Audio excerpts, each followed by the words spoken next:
Hello everyone guys, this is Mickey once again, your one and only Chinito Prince. At ayun na nga, nandito tayo ngayon sa Merced Bake Shop dito sa Quezon City. At ngayon ay titikman natin ang kanilang trending na Beehive Dessert.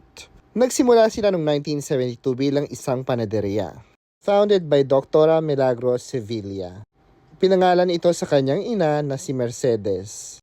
At ngayon nga ay minamanage na ito ng third generation. Yung dessert, Kakain yung magganto? hindi ako kakain ng malala. Sa bagay. Sige, yan na lang. Gusto mo ba nito? Magano na lang.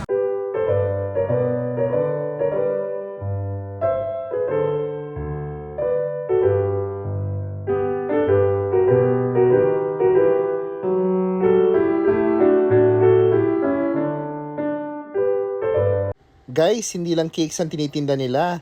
Meron din silang iba't ibang uri ng tinapay. Trending din dito yung pansit palabok nila, mga merienda at iba't ibang mga pagkaing Pinoy. Umorder kami ng Beehive at Sans Rival. Ang bulok eh. Sabi sa'yo, ikaw na eh. Ikaw na. Ang tigas pala niyan. Yes, matigas nga siya. Hindi siya yung typical na Sans Rival na nakakain natin sa mga bake shop.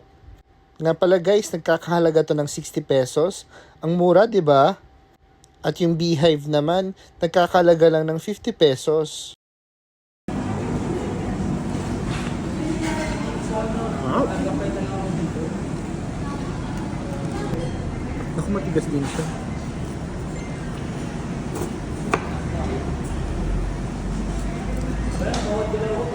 Harap. Etong Beehive, yung bottom part niya ay brownie. Tapos parang marshmallow siya na may coating ng chocolate. Para siyang mallows. Ano? Okay? Ano? Lang. Yeah. Baka ipuso kami, ha? Final verdict? Yung Beehive parang hindi siya para sa akin kasi matamis siya masyado. Mas nagustuhan ko yung Sans Rival, although matigas siya, pero pag kinain mo, sobrang sarap. Mahilig din kasi ako sa caramel eh. Yun lang, bye!